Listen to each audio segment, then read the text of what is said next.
Welcome back. Today we're going to take a very quick look at the KZ ZEX Pro. I've only had it since yesterday and only had a few hours to listen to it, so this won't be a super detailed review. The details are a bit sketchy only after a few hours of listening, but I did want to run over some of the basics that people were interested about. So we'll start with the shell, kind of get up and close and personal with the brand new ZEX Pro. So the faceplate is slightly thinner than the ZEX. The back now features a wing, whereas the ZEX was a flat back, and the nozzle actually is metal and bigger than the previous ZEX. Internally, we can see, kind of really not see, the XUN dynamic driver. For the few DQ6 fans, that's what the same exact driver. Also on top of the dynamic driver is the magnetostat, which is a little hard to see, but it's actually sitting right on top of the driver. And of course, up here in the top is the new balanced armature, which also does have a KZ logo on it, which you cannot see. So when we look at it compared to the original ZEX, like I said, the faceplate, maybe it's a little chunkier, or the ZEX is a little chunkier, a little wider to the original. But as I said, the back is actually flat, whereas this one has the wing, and the nozzles actually are quite a bit different, with the ZEX Pro going for the metal wider nozzle versus the plastic resin normal nozzle on the ZEX. So that is that. Stock cable is the same cable that you've seen on multiple recent KZ models. This is the side-by-side 2-core 3.5 millimeter in QDC 2 pin.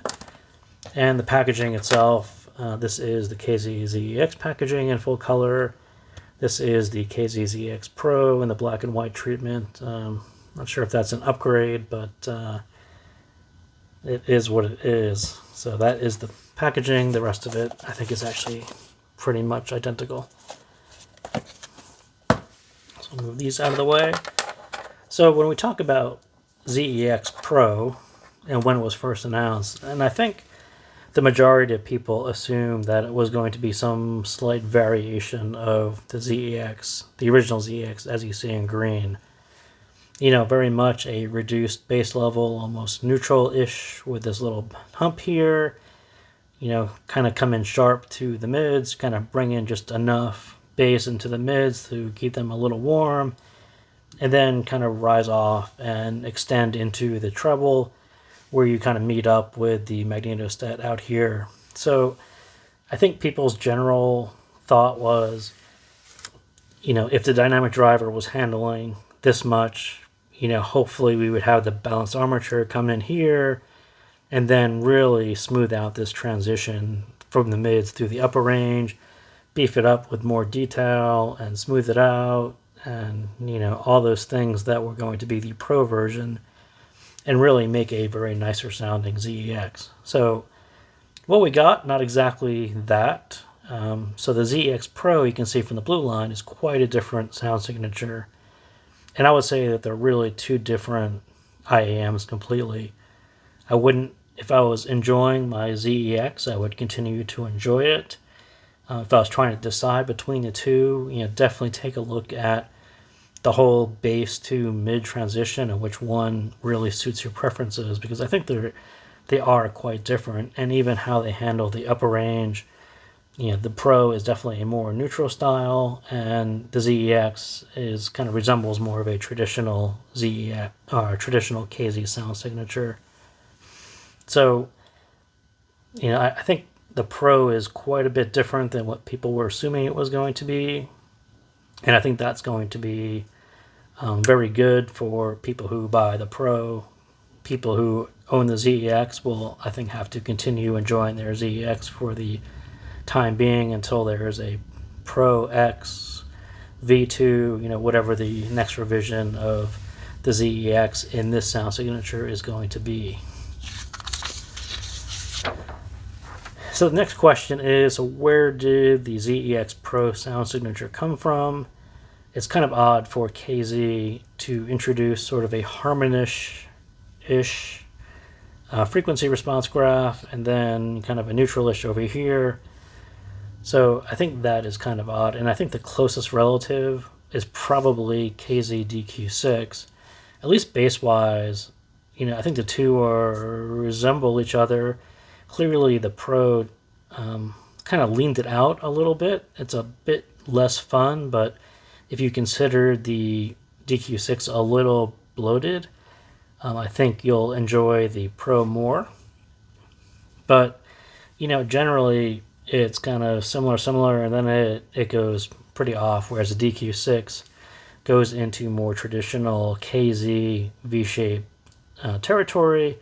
The Pro does not. But as far as, is there a relative in the family? Maybe DQ6 is that one, but this really is quite a new signature for KZ, and we'll take an even more in-depth look at the signature itself. So starting with the base, like I said, it's Harman-ish, so the dotted line actually is Harman 2019 version 2, so not that far from Harman all the way up until about 1K. So sure, call that Harman-ish. From 1K, through the rest, different. So whereas Harman would peak out about 2.5 to 3K, this one extends slowly. There's this very gradual rise to 4K, and then is going to arc over. So very much a neutral target. So when you look at the two, you sort of say, well, if you start from the left, you say, well, it's Harman-ish. If you start from here, you would say it's neutral-ish with a base boost. So this whole new target of transitioning from Harman through to neutral, I think, is a little unique for KZ. When you look at the curve itself and compare it to others in big libraries, you'll see it's actually not that unique at all. And you'll find the same frequency response on some high-end IEMs. So even if you just look at the base up until 1K through the mids, very much like my EJ07M, it takes this very slow, very natural slope right into the mids, give it a little warmth, elevate this bottom left corner of the U shape just a little bit. They always look a little slanted like that, but a very familiar shape. And then you're looking at something from 1K on, you're definitely looking at something more neutralish like the Hume or the Wanli, very much the same exact curve.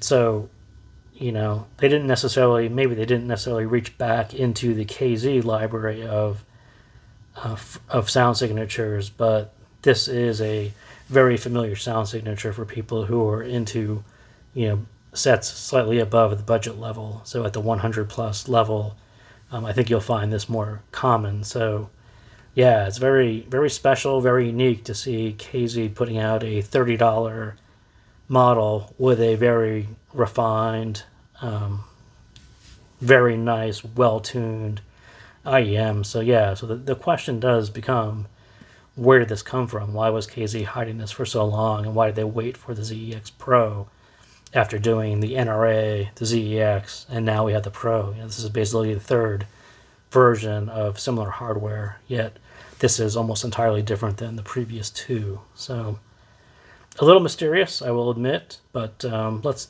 talk, a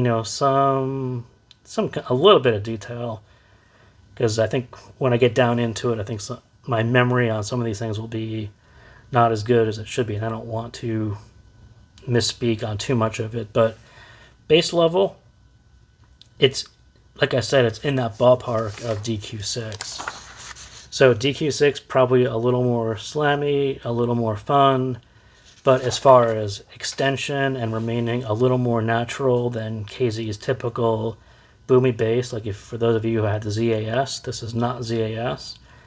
Very much closer probably to ZAX, but even that was probably a little more bloated than this is going to be. Like I said, this is pretty close to my EJ07M, so kind of a leaner but rich bass, and as it comes into the mids, it's just going to give it just enough warmth. So these are not blonde BL03 mids.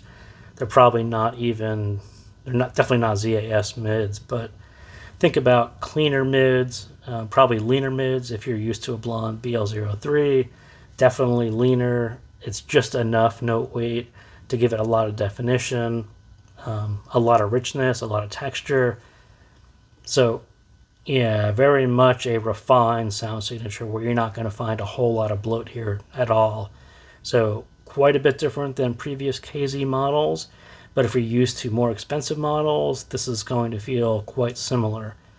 So flat, almost flat bottom mids to keep them from going too recessed, to give them a bunch of detail, a bunch of resolution from the balanced armature. I think KZ did a lot of right things with this tuning, and the mids are probably the one bit that is closest to resembling what the ZEX did, and I think most people will say the ZEX mids were actually pretty good, and I think, how they were timbre-wise and tonality-wise, weren't my favorite, and these are much better, and a lot of it is this gentle slope, and then how your mids take on, that lower end from the bass, without, even if it has a BA, there's still a little bit of BA timbre there, but man, this kind of, it brings me back to 2020 KZs, not so much to 2021 KZs, which I wasn't a fan of, but going back to the ZAX or even the EDX, where those mids sounded a lot more natural,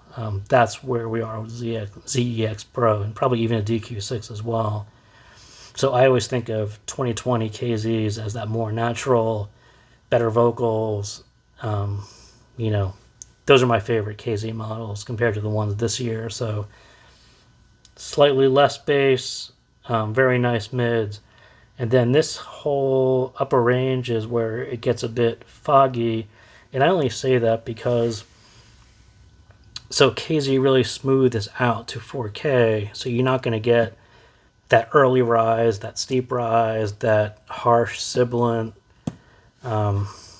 shouty, all those things that happen when this rises too much or there's too much of a peak right there.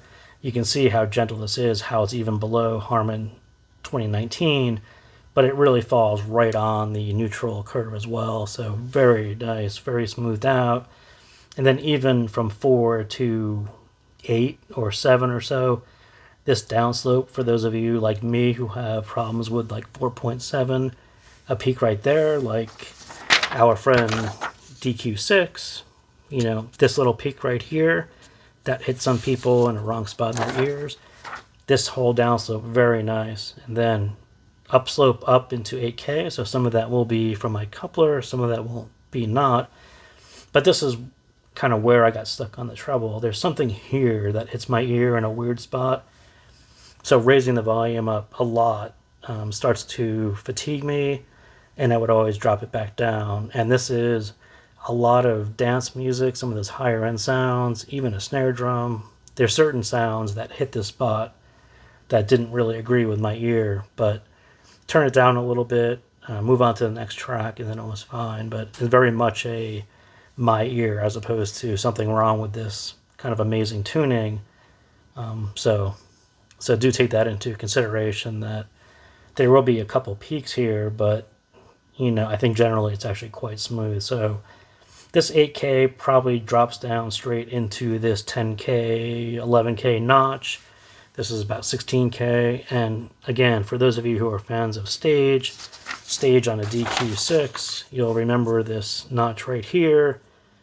So a lot of the stage happens here between this level here and this level here. That difference creates a bunch of space in stage. And we see almost the same thing again right here in ZX Pro. So one of my favorite things on ZX Pro was the stage. It's very noticeable. Vocals are definitely up there in your head. You'll definitely look up to hear people singing. Very cool. There's definitely enough width, definitely enough height. Yeah, a very nice intimate space. I wouldn't say it's small by any means, but very noticeable for another KZ budget set to do stage that well. And I do think a lot of it is right there. And then you get this bump out about 16K, which is going to hit you with a little bunch of air, which isn't always there on KZ models. Sometimes they literally just drop it straight down and you end up with not quite enough sparkle or air. So Very, very nice. I mean, I have to admit that the ZEX Pro, this tuning, this hardware configuration, seems to be very, very nice to me. I'm only a few hours into it, but I think the hype train is leaving the station, so I would grab a seat and buckle up because I think this one is going to be quite fun for the near future. So again, thank you guys for tuning in, and I will see you next time.